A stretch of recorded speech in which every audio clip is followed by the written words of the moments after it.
Hi folks, I have some baby ringnecks here this morning. Some hungry baby ringnecks. They haven't eaten since I went to bed last night, and it's not that early, I'll tell you that. So I just weighed them. My little scale here. The youngest one is the littlest one.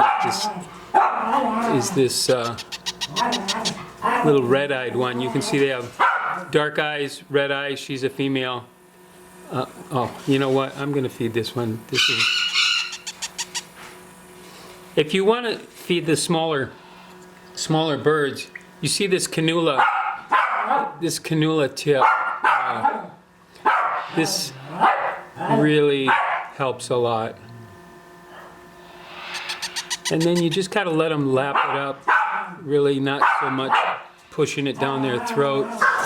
It's mostly in their mouth. And hey guys, settle down. Settle down, you. Stop.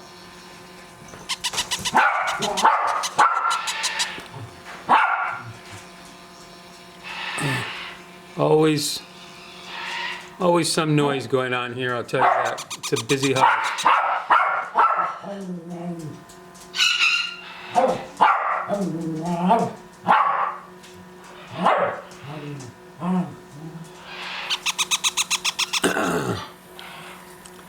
This is a KT Exact, and I wanted to do a little video like this just to show you exactly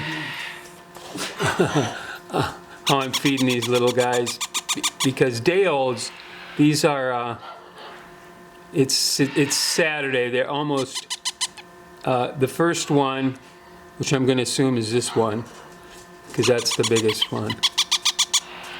He hatched Sunday. This one hatched Monday, and this one hatched Tuesday. So Tuesday to Saturday.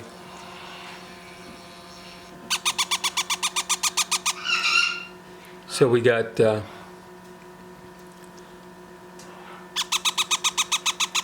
6 days, 5 days, 4 days, or pretty much. Oh, I don't know if it was Tuesday night or what it was, but so we got almost.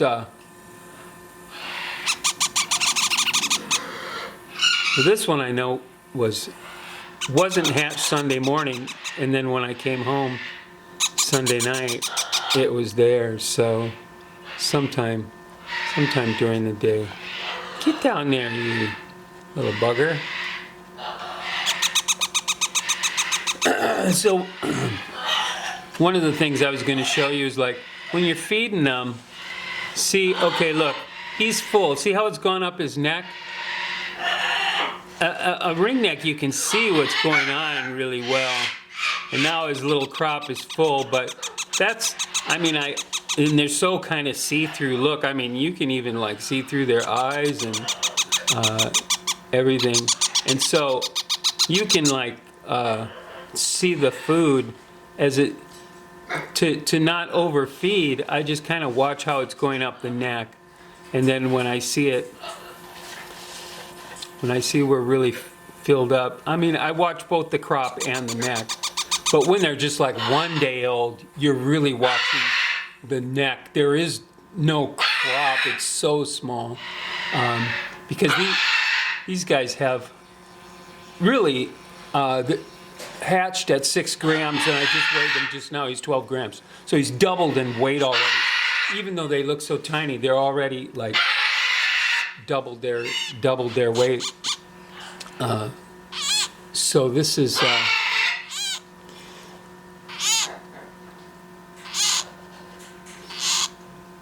but the reason I wanted to kind of put something out here is because a lady with some mentioned, I just saw a comment about hey, love your babies, I hope my cockatiels finally do something. They've had failed hatches or failed clutches or what have you.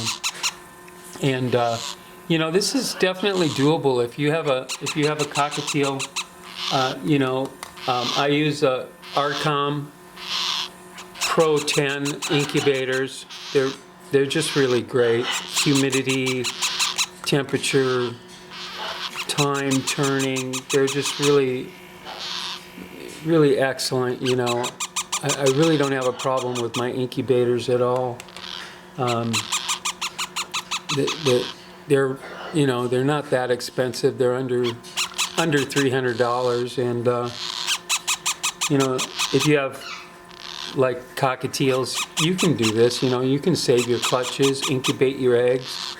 What I do with this female is I pull her eggs about halfway through the cycle. She's been sitting on them for a couple of weeks. I incubate them the rest of the way, and then she'll lay another clutch for me. And then she lays 3 clutches a year. Excuse me. She lays 3 clutches a year. So I let her. I hand feed the first 2 clutches, and then I let her. I let her feed the last clutch. And hey, come back here. I don't want you trying to climb out of there. Babies are under a heat lamp here. This is not just a light. This is a heat.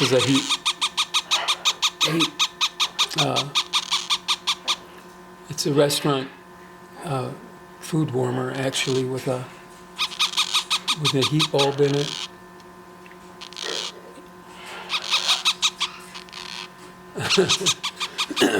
So these babies,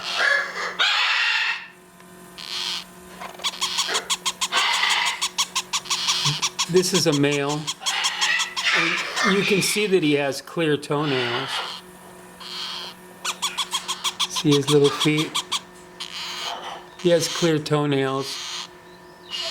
And this little male, you can see he has black toenails. He's going to be a violet or a turquoise. This one is going to be a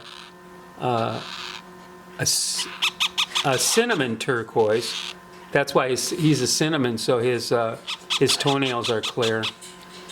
And the female, she's going to be an Eno-based baby. So she's her father is a blue pallid. So she's either going to be a blue pallid based on the sex-linked gene, or a violet pallid because her mother is a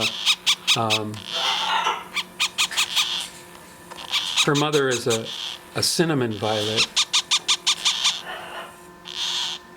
So, but because the father is a blue pallid, the babies, all the females take on the pallid. Yeah, but they do go blue or violet. Yeah. So I get violet pallids or blue pallids, and then with the males I get dark violet, dark turquoise, blue, and cinnamon turquoise. I get quite a range of babies out of this pair. And so I pull the eggs twice, and then I let her sit on the 3rd clutch and let her raise the babies. And she's such a good mother. And I would say it's pretty rare to get 3 clutches. So they're an amazing pair. And the male is very aggressive. I almost separated them because he was just so rough on her. Every time I would walk in the room, he was like attacking her, and I thought, oh, that doesn't look good. And then I just left them alone, and all of a sudden, they had 4 eggs, and they were all fertile. And I just went, oh my goodness, I guess he's he's just running his household. You just leave them alone because I guess they're working it out. And he's kind of aggressive like that, but sure, she always has fertile eggs. I don't think she's ever given me any non-fertile eggs. I mean, every once in a while an egg will have a problem. I've had to have some assisted hatches and things like that, but